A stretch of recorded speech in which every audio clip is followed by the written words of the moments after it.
Monique Gbagbo Laurent en prison, ils ont tué beaucoup de supporters de Laurent Gbagbo. Mais aujourd'hui, même dans cette salle, il y a encore beaucoup de Laurent Gbagbo. On ne peut pas tuer l'esprit. On peut tuer quelqu'un. Le président Gbagbo nous avait expliqué une histoire. Il dit, il y a un monsieur qui est parti au champ, et puis il a croisé un génie.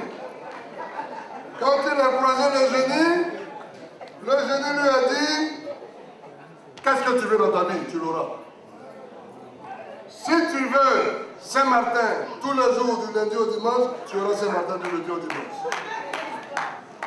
Si tu veux le cri panafricain, tu auras le cri panafricain. Si tu veux pendant tes cérémonies avoir le professeur David et le professeur Gomez, tu les auras. Si tu veux 10 millions, 10 milliards, tu les auras.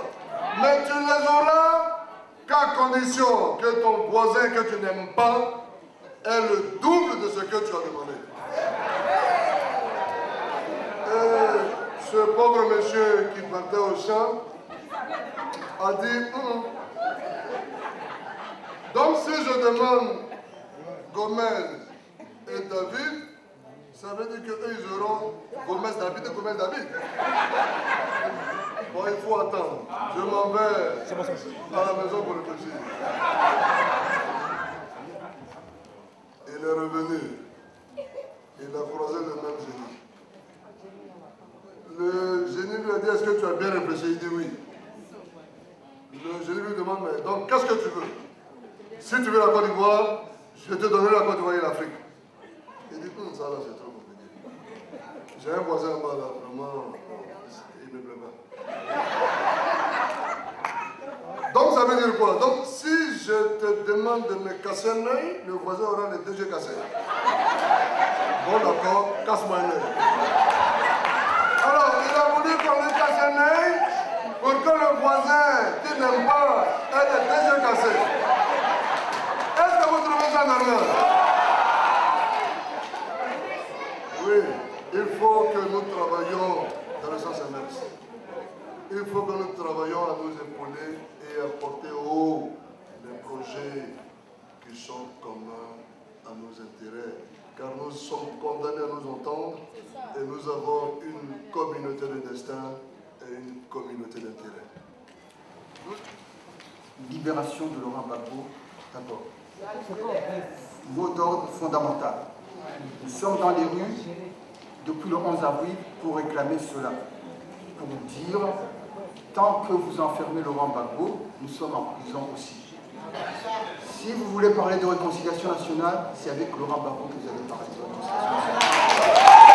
Et cela c'est important, c'est fondamental, c'est un combat fondamental.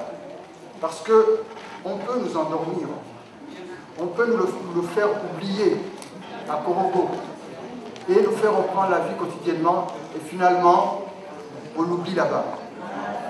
Et là, ça serait grave parce qu'on ne l'aura pas tué physiquement, mais on l'aura tué politiquement. Et nous n'accepterons pas de participer à cet assassinat politique de Laurent Gbagbo en l'oubliant à Congo.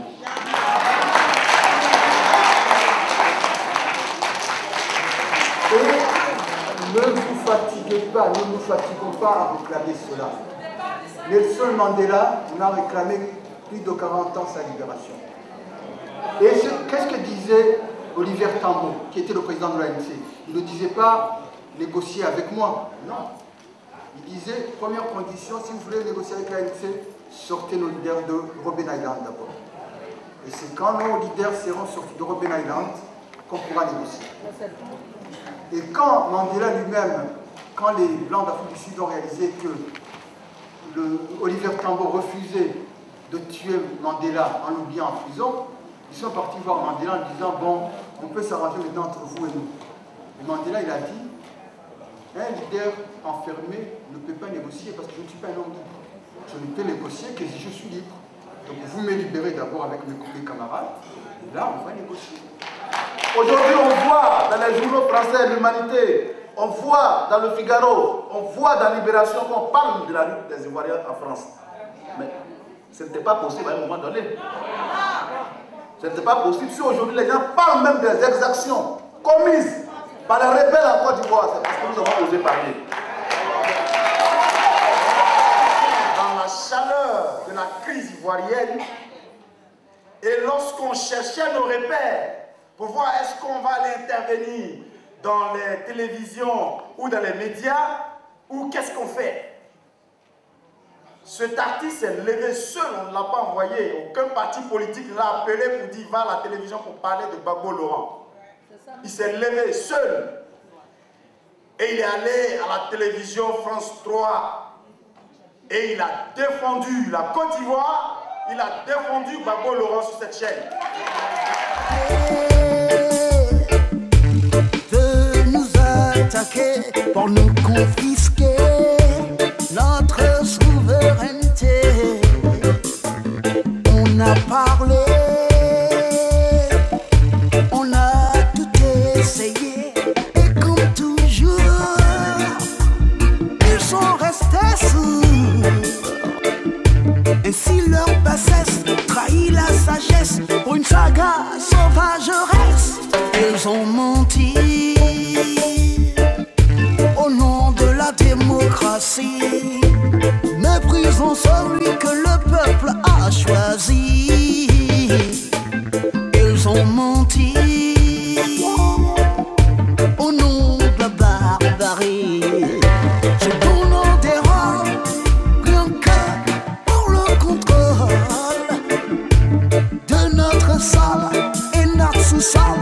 Mais moi j'en ai ras-le-bol. Faut sauver mon pays.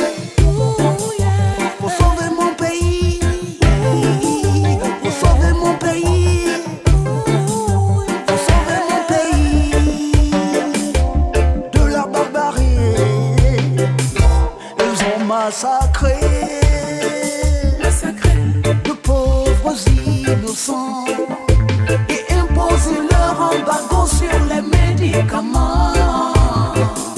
Tellement aveuglés